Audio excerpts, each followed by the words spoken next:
You've been told it's a moral issue, that the sex industry is a social problem, a dark corner of society that governments are always trying to clean up.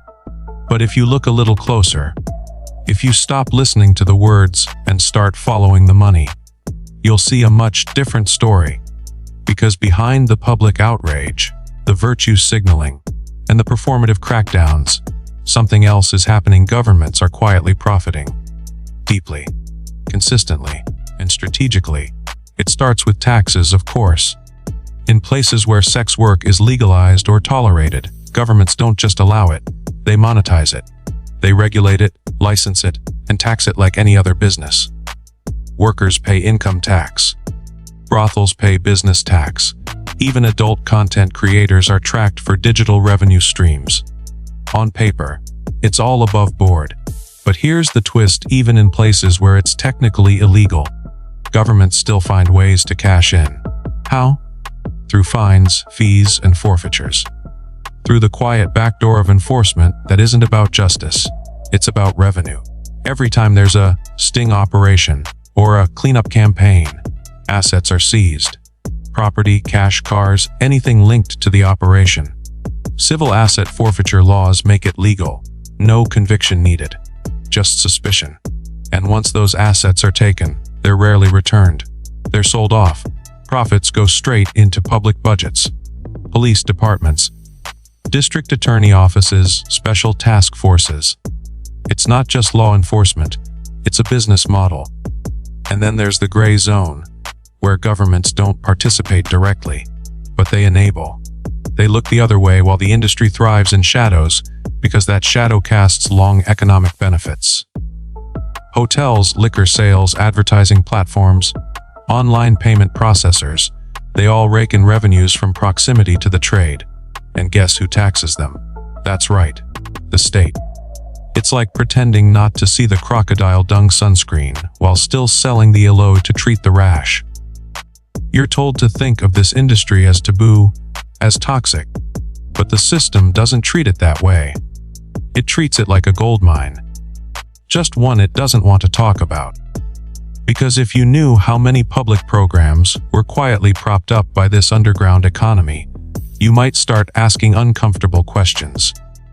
And governments are very skilled at avoiding those. They'll tell you it's all about public safety, that regulations exist to protect workers, reduce trafficking, and sanitize a messy business. But the truth is, regulation is revenue in disguise. Every license issued, every inspection fee, every zoning permit. It's just another line item in the ledger. Governments wrap it in language of harm reduction. But the machine doesn't care about morality. It cares about margins. You think red light districts are accidents? No, they're engineered, designated, zoned with precision. Not to eliminate the trade, but to contain it, control it. Because in containment, you create predictability. And with predictability, you get profit. Tourists know where to go. Businesses know where to set up shop. And municipalities know exactly where to collect their cut. It's not chaos, it's choreography. Even the digital side of the industry isn't immune. Platforms that host adult content operate under legal gray zones filled with loopholes large enough to drive tax revenue through.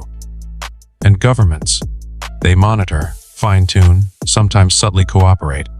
They don't shut it down, they structure it. They impose age verification laws not just for protection, but to create licensing systems and compliance markets. That's recurring income. That's long-term control. And when platforms slip up, when content crosses the line, what happens? They're fined, sued, made examples of. But the settlements rarely go to victims. They go to government coffers. In the end, outrage becomes a tool for income. A viral scandal is a PR opportunity to tighten the leash, increase regulatory oversight, and expand the taxable framework. It's not about cleaning house. It's about owning the house. Meanwhile, nonprofits and advocacy groups that appear independent are often partially funded by public grants. So their messaging, their campaigns, their research, it all subtly aligns with the interests of the state. Not always intentionally, but inevitably. It's a feedback loop. Governments support the groups that support the policies that support the profit. You're not looking at a war on vice. You're looking at a partnership, a silent handshake between the state and an industry it pretends to scorn.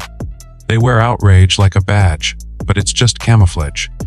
Because beneath the surface, the gears of profit turn smoothly, quietly, and they count on you never hearing them. But what happens when the outrage runs out? When the public stops caring, stops protesting, stops being surprised? That's when governments shift strategy. They don't shut the industry down. They institutionalize it. They start treating sex work like any other labor sector, but with one major difference. They keep it on a leash short enough to control, but long enough to exploit. They create systems that appear empowering, but are built to extract. Licensing fees that are so high only certain players can afford them. Regulations so complex that small, independent workers are forced to operate in the shadows, while larger, state-friendly operations thrive. It's the illusion of legitimacy layered over a system of selective access. The freedom to participate, but only if you pay the toll. And the toll isn't just financial, it's informational. Governments collect data about workers, about clients, about transactions, ostensibly for safety, but in practice, it becomes a surveillance net, a map of human behavior, desires, and vulnerabilities. Valuable data, sellable data, and in the age of digital everything, data is just another currency. There's also the quiet collaboration with banks and payment processors. Adult industry earnings are often flagged, delayed, or denied. But those barriers don't shut down the system, they route it. They create choke points where financial institutions and government oversight intersect, and every choke point is a toll booth. A place to extract fees, impose penalties, and remind the industry who really owns the pipes. And then there's the enforcement stagecraft. High-profile busts, publicized raids, dramatic press conferences. They're not about stopping the industry. They're about branding the state as the hero. Meanwhile, the deeper structures remain untouched. The real networks, the real profits, they're far too integrated to dismantle. So governments go after the visible, the vulnerable, the expendable. It's not justice, it's optics. It's not protection, it's performance. And all the while, the state continues to earn, to feed off the very industry it condemns. Not in the headlines, but in the margins, in the budgets, in the numbers no one bothers to question. You think the game is about morality. It's not. It's about management. And the better they manage your perception, the more they can profit without resistance. And here's where it gets even more twisted. Because while governments publicly condemn the trade, they quietly depend on it to sustain the very systems they claim to protect. Think about urban development. Real estate values spike near cleaned up, red light districts. Gentrification sweeps in after selective enforcement drives the visible industry underground. Property investors, often politically connected, swoop in, profits soar, and public officials claim a victory for community safety. But who orchestrated the cycle? Who let it thrive just long enough to flip the script? Now follow the trail to the prison system. In regions where sex work is criminalized, arrests are part of the quota. Each arrest feeds a justice system that thrives on volume. Fines, court fees, probation monitoring, all revenue streams. And for private prisons, bodies mean budgets. So the cycle continues: criminalize, arrest, fine, release, repeat. It's not a war, it's a harvest. Even refugee and migrant populations get folded into this machinery. Vulnerable people pushed into underground industries by necessity, then policed for surviving. Governments know this. They track it. And yet, they keep the system unstable enough to ensure a steady stream of offenders to process. It's not incompetence, it's design. And while all this plays out at ground level, a different kind of profit unfolds at the top. Lobbyists, consultants, and political donors connected to vice mitigation, industries, surveillance tech, compliance training, biometric tracking, benefit from every new regulation, every new crackdown. The same government that decries the industry funds its ecosystem from the shadows. And the headlines. They're just the theater. But here's what they don't want you to realize: the sex industry isn't just something they allow, it's something they leverage. As a pressure valve. As a data mine.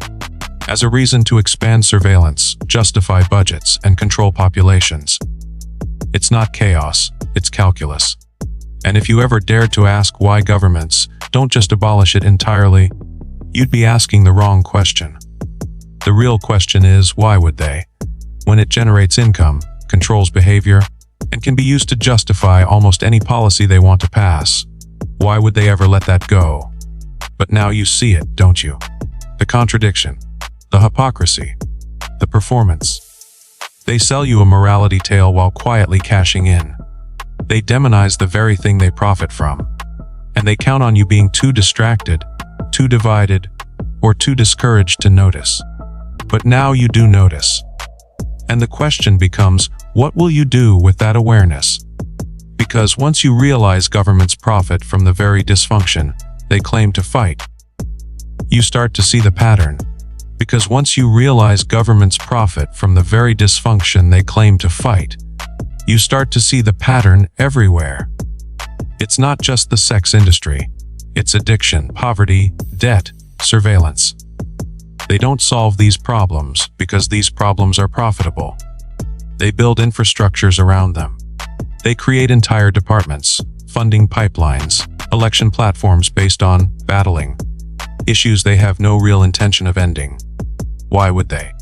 When the struggle is more lucrative than the solution. And when it comes to the sex industry, the stakes are even higher. It touches everything: money, morality, media. It's the perfect smokescreen. Keep the public busy arguing about ethics while the state quietly collects taxes, fines, and data. Keep the workers on the edge of legality. Just enough freedom to function, but never enough to own their power. Keep the public focused on scandal, never structure. That's the blueprint. But here's the shift: you don't have to buy into it anymore. You don't have to accept the story you've been told. That you're too small to change anything. Too far from the levers of power to matter. That's exactly what they want you to believe. But awareness is leverage. And when you start asking the right questions, you force transparency.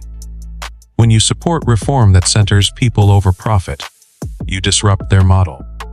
When you stop being distracted by the noise and start paying attention to the flow of money, you can trace the truth. You have a voice, a vote, a platform. Maybe not billions, but something even more dangerous: the ability to see through the illusion. To call out the performance for what it is. To support systems that actually protect, not exploit. Because the real revolution isn't chaos, it's clarity. And the most powerful thing you can do: refuse to be hypnotized. Refuse to let your attention be weaponized. Refuse to let your silence be their permission. Governments profit in the shadows, and they fear the light. So shine it, ask, challenge, expose. Not with cynicism, but with conviction.